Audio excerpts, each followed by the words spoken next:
Salamo.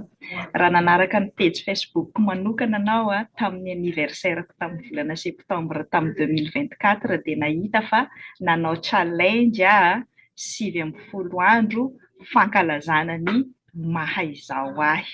Amin'ity volana mai 2025 ity indray satria ankalazany fetin'ny reniny aty États-Unis amin'ny lahady faharoa amin'ny volana mai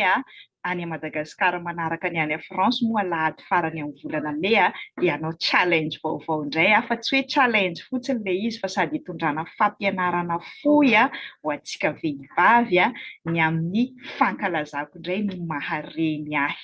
Mazava ho azy moa zany fa ny mahareny tsy misy olona avy dia efa reny fotsiny amin'izao zany izy tenany fotsiny na dia efa misy ary ankehitriny ny teknôlôjia izay hoe afaka efa tonga reny tsy manambady tsy misy ray tsy manao firaisana ara-nofony vatana ny vehivavy fa afaka manao insémination fa tsy maintsy spermatozoïde-na lehilahy no atsofoka ao amin'ny vatan'ny vehivavy vao reny dia tsy reny fotsiny koa ilay vehivavy fa tsy maintsy eo ilay zanaka mahareny anazy dia mazava ho azy zany fa tsy maintsy hifamatotra amin'ny tantarany zanako sy ny tantarany rain-janako fohifohy izao fankalazana zao fa ilay mahareny ahy zany no tena tiako ankalazaina manokana antsika sady hitondrana fampianarana araka ny mahazatra antsika eto amin'ny pejy moa mifototra amin'ny maha-teolojianina kristianina ahy zany ny fampianarana fampahirezana antsika vehivavy eto dia afototra antsika amin'ilay filazantsara araka ny Jaona toko 9:9-10 izay miteny hoe raha ny zanaka no hahafaka anareo dia ho afaka tokoa anareo. Izany hoe matetika indrindra antsika vehivavy malagasy dia miaritra ny tseran'ny aina ao anaty tokantrano dia ny zavatra matetika henoko avoaka ny vavantsika dia hoe noho ny amin'ny zanako dia miaritra aho. Fa ny tokony ho izy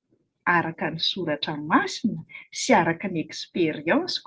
ilay zanaka ateraka antsika indrindra aza no vao maika mahafaka antsika amin'ny famatorana. Izay no ijoroako vavolombelona amintsika eto anatin'ny 20 andro ny aretako ny fiaretana fijaliana tao anaty tokantrano ny aretako ny zavatra maro samihafa teo amin'ny fiangonana sy ny fiarahamonina fa rehefa niteraka n'ilay zanako vavy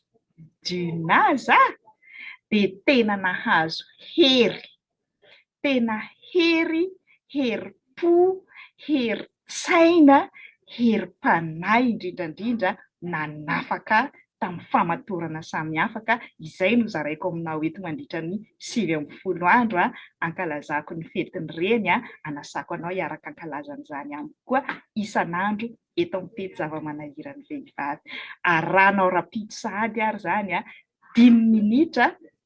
hanazavantsika an'io tenin'Andriamanitra ao amin'ny Jaona toko 5:9-10 io hoe raha ny zanaka no hahafaka anareo dia ho afaka tokoa ianareo.